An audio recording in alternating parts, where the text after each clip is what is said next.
90 రోజుల కోర్సు పూర్తి చేస్తే చాలు 100% ప్లేస్మెంట్ సపోర్ట్ తో సాఫ్ట్వేర్ జాబ్ మీ సొంతం. వెంటనే కోడ్ జ్ఞాన్ డెస్టినేషన్ ని సంప్రదించండి. హరిత, మనం ప్రేమ గురించి మాట్లాడుకుంటే అసలు ప్రేమ అంటే ఏంటి? మనం ప్రేమించే వాళ్ళని ప్రేమించాలా? మనల్ని ప్రేమించాలి అంటే ఎట్లుంటదంటే, ముఖ్యంగా అమ్మాయిల విషయానికి వస్తే అఫ్ కోర్స్ అబ్బాయిలు కూడా ఉండొచ్చు, బట్ అమ్మాయిలు ఉంటారు ఎక్కువ మంది. ఆ అమ్మాయి కోసం అవతల ఎంత మంది ఒక సిన్సియర్ అబ్బాయి పిచ్చిగా ప్రేమిస్తున్నా వాడిని చూస్తేనే ఇరిటేషన్ వస్తుంది.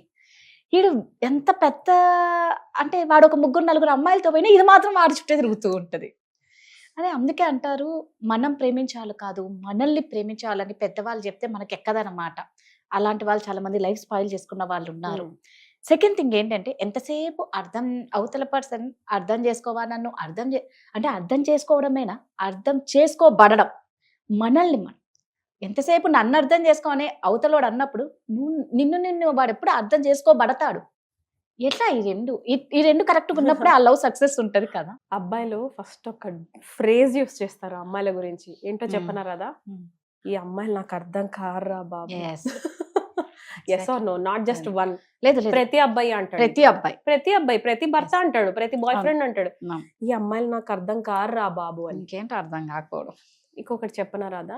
అమ్మాయిల ఎమోషన్స్ చంద్రుడు లాంటివి, అబ్బాయిల ఎమోషన్స్ సూర్యుడు లాంటివి. రైట్? మనది అమావాస్య, పౌర్ణిమ. ఒక్కోసారి రేడియేట్ ఎక్కువ అవుతాము. ఎక్కువ అయినప్పుడు విల్ బి లైక్, మీ అంత మంచి భర్త నాకు రాడండి, మీ అంత మంచి బాయ్ ఫ్రెండ్ అసలు నా లైఫ్ లోనే, నేను థ్యాంక్ యూ సో మచ్.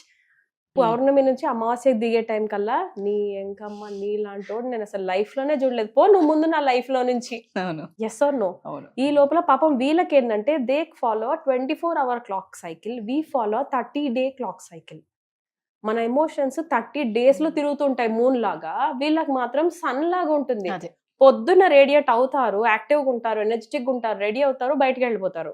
సాయంత్రం అయ్యేసరికి సన్సెట్ అయిపోతుంది, వాళ్ళలో ఓపిక అయిపోతుంది, వాళ్ళు షార్ట్స్ చూస్తారు, ఏదైనా టీవీలో చూస్తారు, రిలాక్స్ అవుతారు, and that is their journey. Right? Both are different నా.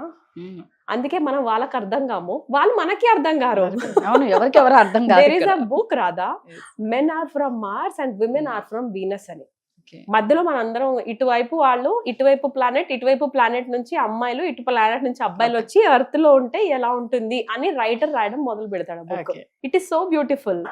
నేను చైనాలో మాట్లాడతాను, చైనీస్ లాంగ్వేజ్ లో, నువ్వేమో ఉర్దూలో మాట్లాడతావు. ఎట్లుంటుంది మన కాన్వర్సేషన్? నువ్వు చెప్పు. అసలు ఒక రేంజ్ లో ఉంటది. నువ్వు ఎంతైనా కళ్ళు భాషలు చెప్పు, ఏమన్నా చెప్పు, నువ్వు నా లాంగ్వేజ్ వేరు, నీ లాంగ్వేజ్ వేరు. అవును. So is with the lovers or the married couple or anybody who is arguing or fighting. నా భాష నీకు అర్థం కాదు అంతే, నీ భాష నాకు అర్థం కాదు. తెలుగులో మాట్లాడితేనే అర్థం కావటం లేదు, ఒకటే భాష. బికాజ్ ఆ టైంలో నాకు నీ ఎమోషన్స్ ఇంపార్టెంట్ కాదు, నా ఎమోషన్సే ఇంపార్టెంట్. నేను ఆల్రెడీ అడ్జస్ట్ అయ్యాను అని ఎక్కువ నాకు నేనే లోపల ఆల్రెడీ ఎన్నో స్టోరీస్ ఉన్నాయి, ఎన్నో ఎగ్జాంపుల్స్ ఉన్నాయి. నీ ఎగ్జాంపుల్స్ నేను వినాలనుకోవట్లేదు ప్లీజ్ అన్నప్పుడు we don't understand each others language. ఎందుకంటే నేను నీకు చాయిసే ఇవ్వట్లేదు, నేనే వేరే ట్యూన్, వేరే ఫ్రీక్వెన్సీలో పెట్టుకున్నాను. నేను నిన్ను అర్థం చేసుకోవద్దు అనుకుని నేను కూర్చొని కాన్వర్సేషన్లో ఉన్నా. ఆపోజిట్ పర్సన్ కూడా అన్ఫార్చునేట్లీ అదే మోడ్లో ఉన్నారు అనుకుందాం. నేను కూడా నీకోసం చాలా సాక్రిఫైజెస్ చేసిన, బోలెడని చేసిన, నువ్వే రికగ్నైజ్ చేయలేదు అని. ఆబ్వియస్లీ బ్రేకప్ కదా అవుతుంది. Yes or no? So love is a very beautiful thing, very beautiful thing. First ఆడవాళ్ళం మనం కూడా యాక్సెప్ట్ చేయాలి, we are a contradiction and that's our beauty. నిన్నట్లా మనం ఈరోజు ఉండము, ఈరోజు ఇలా ఉన్నానంటే నేను రేపు ఇలా ఉండను. ఈరోజు వావ్ ఏవండి ఎంత బ్యూటిఫుల్ వెదర్ కదా అన్న వాళ్ళమే, నెక్స్ట్ డే పాడెండలు ఎందుకు వస్తాయేమో బయటికి పోయినప్పుడే ఎక్కువ ఉంది అంటాం. We are like this. వాళ్ళు అలా లేరు కాబట్టి ఆపోజిట్ పీపుల్ గెట్ మ్యారీడ్. అవునా కదా? ఆడవాళ్ళు పెళ్లి చేసుకున్నారు. ఆబ్వియస్లీ ఇప్పుడు అవి కూడా జరుగుతున్నాయి unfortunately. Yeah, but generally we are opposite and that's the beauty. మనలాగా వాళ్ళు లేరు, మనం వాళ్ళలా లేము, అండ్ అదే beautiful thing in the marriage or any relationship. So let's not change that. కాకపోతే లవ్ని మనం ఎలా హ్యాండిల్ చేసుకోవాలో ఆలోచించుకోవచ్చు.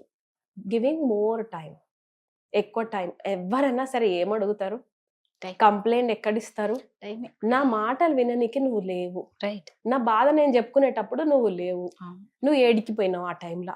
అదే కదా ఫస్ట్ రీజన్. నువ్వు నాకు అప్పుడు అంత టైం ఇచ్చేటోడు, ఇప్పుడు ఎందుకు ఇస్తలేవు? ఇది రీజన్ ఉంటుంది. So manage it. Married couple అని నేను అనట్లేదు, ఎవరైనా సరే ఎవరైనా. రిలేషన్షిప్ లో ప్రేమించాలంటే ఫస్ట్ కమిట్మెంట్, లైఫ్ లాంగ్ నేను ఈ పర్సన్ కి ఇంత టైం ఇస్తాను, make a decision and then make the decision right. ఎలాంటి వాళ్ళనన్నా పెళ్లి చేసుకోవచ్చు, నో ప్రాబ్లం. ఇప్పుడు అమ్మాయిలు ఏం చేస్తారంటే పర్ఫెక్ట్ మనిషిని వెతుకుతారు, బ్యూటిఫుల్ హ్యాండ్సమ్, ఎక్సలెంట్ హ్యాండ్సమ్. అబ్బాయి కూడా అంతే, బ్యూటిఫుల్ అమ్మాయి కావాలి మ్యారేజ్ కి, ఆస్తిపాస్తులు బాగుండాలి, కట్నాలు ఎక్కువ ఇచ్చే తండ్రి ఉండాలి ఆ అమ్మాయికి, ఫారెన్ ట్రిప్స్కి వెళ్ళే అబ్బాయి ఉండాలి, అండ్ అన్ని చూసుకుంటారు. విదిన్ 1-2 years వెళ్తారు కోట్ల చుట్టూ. This is because they are not making the decision right.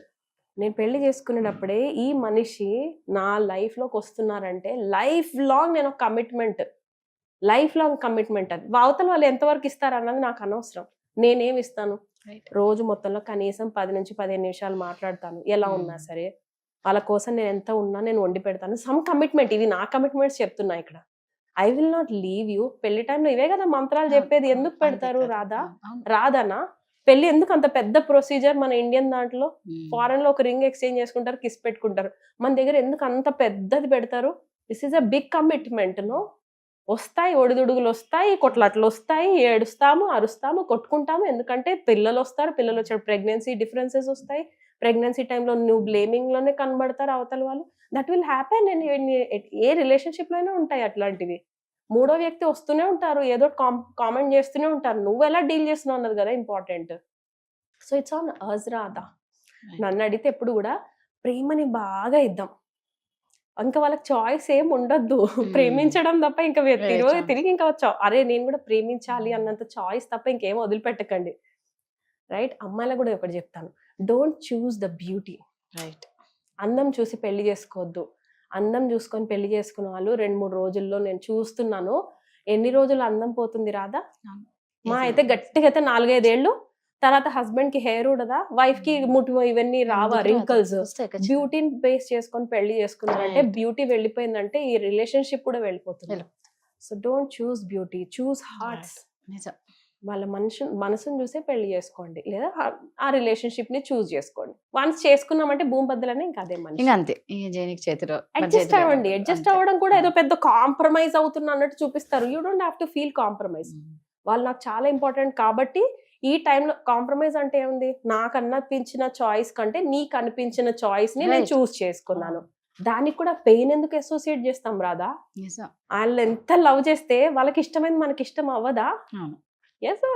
అందులో అల్టిమేట్ గా ఏంటంటే మనం ప్రేమించే వాళ్ళ కన్నా మనల్ని ప్రేమించే వాళ్ళ దగ్గర నుంచి చాలా హ్యాపీనెస్ ఉంటుంది. Choose that person, life long బాగుంటాం. చాలా మనల్ని ప్రేమించే వాళ్ళని చేసుకుంటే లైఫ్ లాంగ్ బాగుంటాం, చాలా బాగుంటాం రైట్. ఎందుకంటే వాళ్ళు మనల్ని ఎలా ఉన్నా సరే వాళ్ళు యాక్సెప్ట్ చేసేసారు. అందుకే instead of choosing the beauty, instead of choosing the beauty, choose these people better.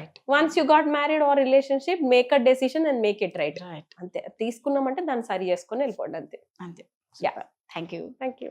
Suman టీవీలో మీ పర్సనల్ అండ్ బిజినెస్ ప్రమోషన్స్ కోసం కింది నెంబర్కి కాంటాక్ట్ చేయండి.